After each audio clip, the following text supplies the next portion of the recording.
Please, step forward. Grant Childers is suing his ex-girlfriend, Christy Shivers, for money owed for a Pontiac G6. Mr. Childers, how long did you and Miss Shivers live together? 18 months. From when to when? Probably November 2012 till May of this year. March of this year. And how long had you dated before you moved in together? About a month and a half. So practically immediately. First date. When you met her, where were you working? I own my own business. What business? Lawn care business. So that's what you were doing. You were doing your own thing when you met her. Yes. And then you went to work for her father, according to you? Yes, her and her When? father.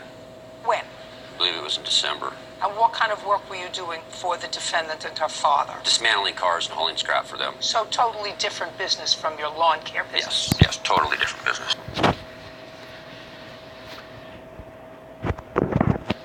And when you moved in together, did you move into your apartment or her apartment? No, her place. So you moved into her place? Yeah, and actually... Stop.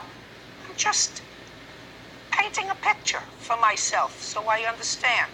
Want to make sure that when I read this case, your complaint and her answer, that I was getting the gist of the story. See, you know. Judge Judy continues in a moment. Now, at some point back in 2012, according to you, you and the defendant, who were now joyfully in love and making this home together, decided to purchase a car. You had a car, according to your complaint. She had a car. You both traded in your car, and this was in 2012, 2 years ago.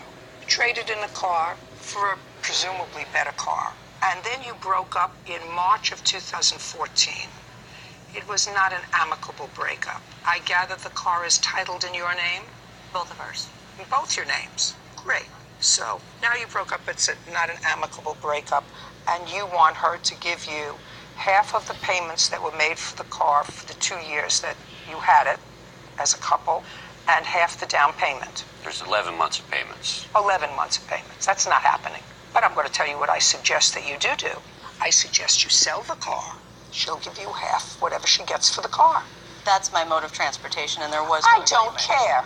You were foolish enough to buy a car with him. You were foolish enough to put his name on the title. If it was your car, sell it. He needs the money. I don't need the money. Fine. If you don't need the money, Mr. Childers, then, There's a principle behind it. well, I'm not here to worry about your You're principles. not. And here's the I'm release. here- Here's the release listen for the to me. car for All her. of, fine. So now she has, Now she owns the car. now she owns the car. Great, then we're done here. Thanks very much. Actually, I Good. want to sue him. Just a second. I'm counterfeiting. Let me tell you what your counterclaim is worth. Zero. You live with somebody for 2 years, and you say, I lent him money for this, and I lent him money for that, and I lent him money for this, and he promised he'd pay it back to me, and he didn't pay it back to me, and now you're no longer a couple. He just I'm not moved interested. stuff. Goodbye. Part of your excuse. Step out. Judge Judy continues in a moment. And on the next Judge Judy. I'm happy with it. I'm glad he didn't win. I was living with her. I was in love with her. He's a liar and a cheater. You know, I just wanted this done and over with. I hope he leaves me alone Never has to talk to me again. forever and ever.